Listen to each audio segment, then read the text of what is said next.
Welcome back to the Hockey Show, and we are talking about Erik Karlsson and where he should end up this off-season. Now, this is a trade that is so weird to me that I'm actually looking forward to happening. When I was back in school, my favorite team was the San Jose Sharks. They've been always had a spot in my heart, but lately, for the last couple seasons, not just because how bad they are, but just the moves that they've made and the decisions they've decided to do have really soured my soul on them, and I no longer can really call myself a true fan of this team. But Erik Karlsson has always been one of my favorite players. Ever since I was a child, for some reason, something about Karlsson and his hair and just how great he was just made me, he was one of my favorites. So when I was told, when I was in school, I remember it was after lunch, it was during lunch, and I was walking back to class, the bell had just gone off, that I heard the news that he had gone to the San Jose Sharks. I was like, oh my god, this is the greatest day ever. My favorite player, we're gearing up for the playoffs. This is our year, we're going to finally win the cup, and we all know, didn't happen. Ever since then, things have just gotten worse and worse and worse. And Karlsson, in that interview we just had with at the award ceremony, well, I guess it's like the day before the award ceremony. I don't know. I'm confused on what it is. But having an interview, regardless, saying that he's played with too many players in his career that are so great and one of the greatest of all time and have never been able to get that cup. And he does not want to be one of those type of guys. And I mean, absolutely fair. This guy, people have soured on him the last couple of years because of his bad seasons, but it's because he's had a bum leg, but he's finally gotten over it, putting up one of the best seasons ever offensively for a defenseman with 101 points, 25 goals, 76 assists. Absolutely insane. Could you imagine if he wasn't on the Sharks? Like, could you imagine if he was doing this with, on the Panthers? He'd have, 160 points. And absolutely insane season for Erik Karlsson, and he deserves a chance. He absolutely deserves to be, he truly is one of the best defenders. Remember at the beginning of the season, he scored 13 goals in 10 games or 10 goals in 13 games? It was the fastest a defenseman had ever gotten to that amount of goals since World War II. This season, absolutely phenomenal, and I don't think this is one of those scenarios where he has one good season and he falls back. I think he's back. He's for real. He is going to be in debate for the Norris for the next few seasons. I personally think this is what's going to happen. He is back, and he's ready to win that cup and be on a contending team. So let's talk about it. Now, of course, I'm not going to break any news to you here. The hardest thing about it is the contract. 4 more years. So there's a lot of term left to play with, and $11.5 million. So big deal contract here, right? And for the San Jose Sharks, I would think that their desires would be to get some draft capital, a couple first-round picks, a good proven prospect already, and probably a good young player who's NHL ready now.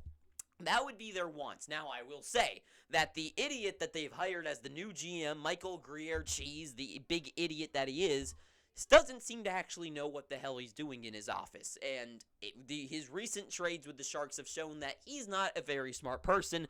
So his actual wants probably are a little bit less than what we actually are thinking, but we'll see what the hell happens anyways. But moving on, let's go to the teams that I think are the best nominations. First off, my pick, and I think some more people are starting to choose for it, but I've been saying this since November, that it should be the Seattle Kraken. I think would be the perfect landing spot for Karlsson and the team itself. Talk about a team that in the playoffs, for one, could have really used a superstar, and two, a true superstar defenseman. From the defense, they have nobody to kind of really help on the offensive swing, right? Because really what you're looking for from a D-man on the back end, from offensive-wise, is a guy like Makar to swing back, pick up the puck, skate it up the ice, get that pass, and start generating offense. The Kraken, they don't really seem to have anyone like that. They don't seem to really have that defenseman who just joins the rush, can jump up on the play and create offense and chances. And if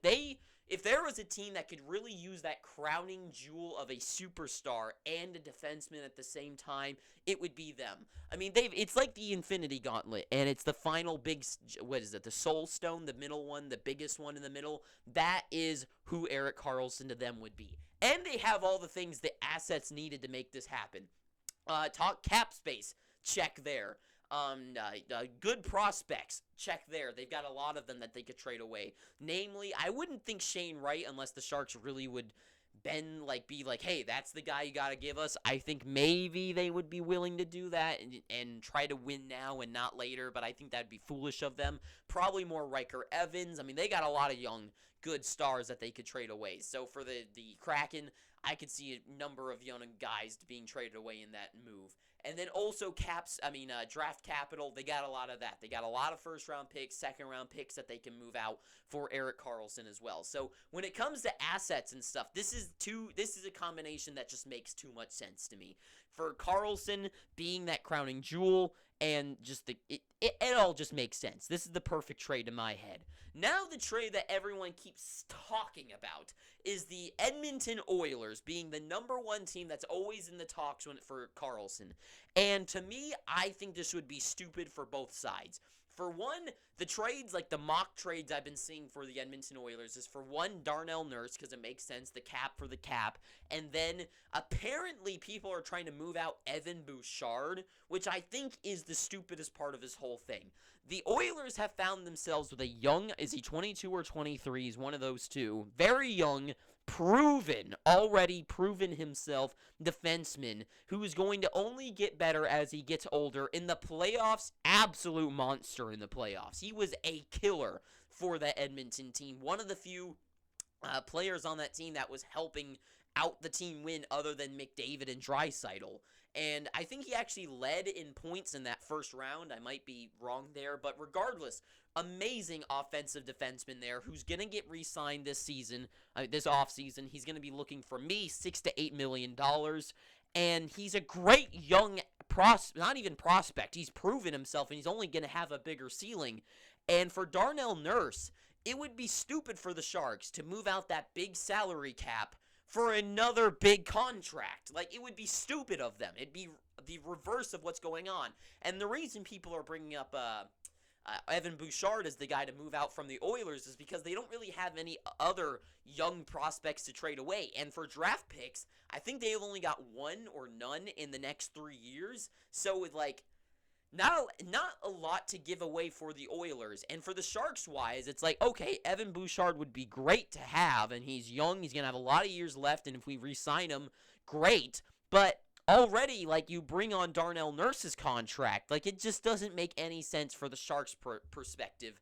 And for me, the Oilers, they already have their good offensive guy on the back end there in Bouchard. Why get rid of him? So to me, I think it'd be stupid for both sides to do, and I don't think it should happen, but maybe it will, and I think it'd be silly of them. Moving on to the Florida Panthers. This is the team that Erik actually pointed out in his interview. As he was pointing out the Panthers, he was like, look at a team like the Panthers. They shouldn't have been in the playoffs, and then they almost won the entire tournament.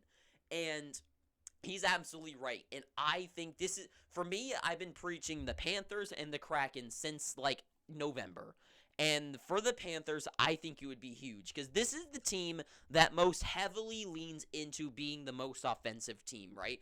And I think they should keep doing it. I think offense wins championships. I think Colorado's a great perspective of that. Yes, they had a great defensive core, but that defensive core was amazing at helping produce offense, right? And Erik Karlsson being that crowning jewel, especially with apparently that LTIR space that they're going to be having to deal with Ekblad, isn't he injured? Kachuk is definitely injured. And to have that whole lineup, maybe you can move out a guy I know Montour's almost up, but I think you got to keep him on the team for that to happen.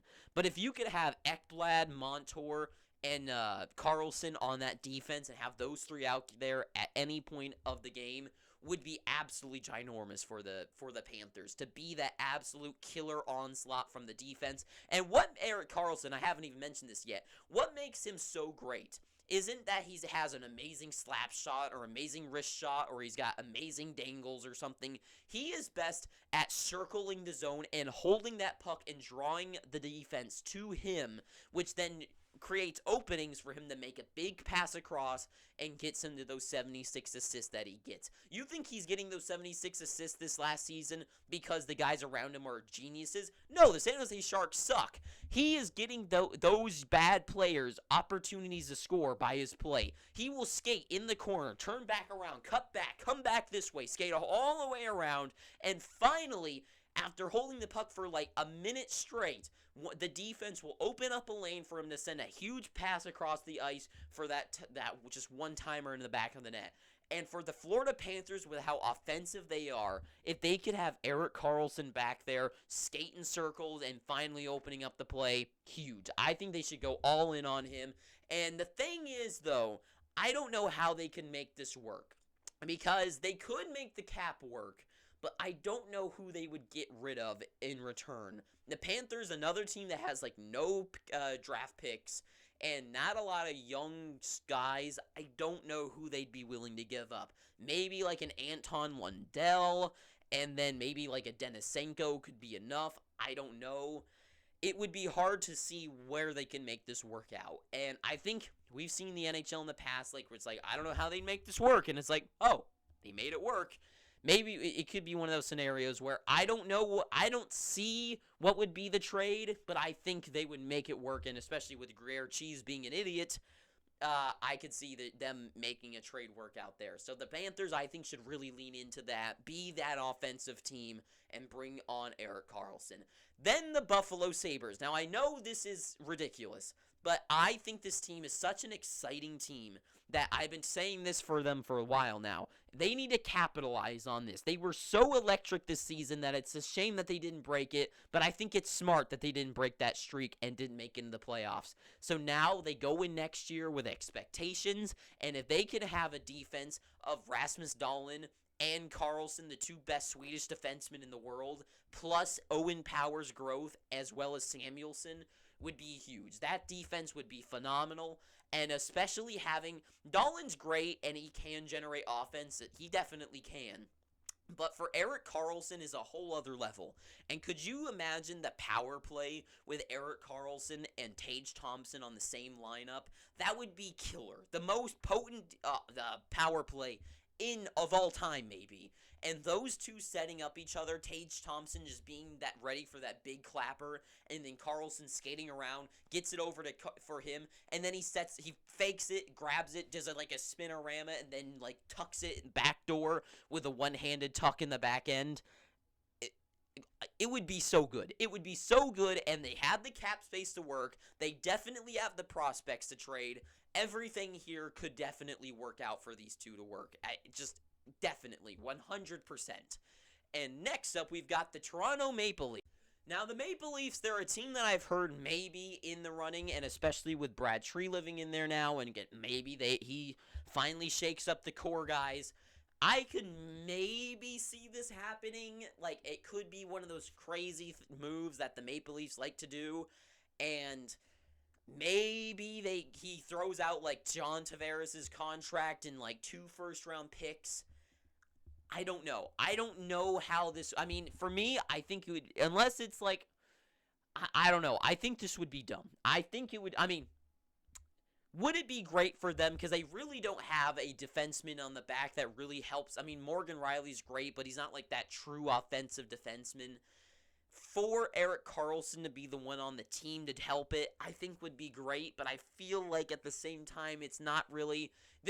It would be doing the same thing, except instead of having another, I don't want to say overpaid forward, but having another highly paid forward that's worth his price, and then replacing him with an even more expensive player, it just feels like, once again, it's kind of an Oilers situation where it feels backwards, you know? It's like you're not fixing the issue. The Maple Leafs issue is depth, and just adding another big guy to that core is just, it's not solving the issue. So to me, I don't see how they can make it work, and I just don't think it's going to happen. The Red Wings, this is a team that I've seen some speculation about as well, because they have the cap space. They definitely have the cap space, and they're a young team that could really use some veterans. I really like this idea. Pair him with, like, Moritz Seider. I know they're both right-handed, but they can make that work. And maybe if it's like Moritz Seider with Erik Karlsson on like the power play, have him develop a little bit better. I don't know. I think it could work, especially with how many young guys they have. If they could have that proven NHL elite, amazing superstar, help them offensively, could be huge. But I think they could spend their money elsewhere. I think they could find that type of defenseman in a guy like Gostisbehere, and then fill out more offense, especially guys like Mark Scheifele. I'm going to talk about the Red Wings actually in a second. So for me, the Red Wings, it would be cool, but I don't know. I don't even know if Erik Karlsson would actually waive his contract for that. But then the one that I think would be the most fun to see happen is the Ottawa Senators. This would be so awesome if it happened. I would love this. This would be so cool. The return of the king. And this is a team. Talk about a team that just makes too much sense. They really need that elite offensive D-man to help. I mean, Shabbat is great, but he's not really that guy to really jump up on the offense. Jacob Chikrin, same thing. I mean, I know he led defense in points and goals the bubble year, I think, when the season was cut short. So he can help generate offense, but he's not really that kind of speedy hands, like moving the puck kind of D-man. And Erik Brandstrom isn't there yet. He still needs time to develop.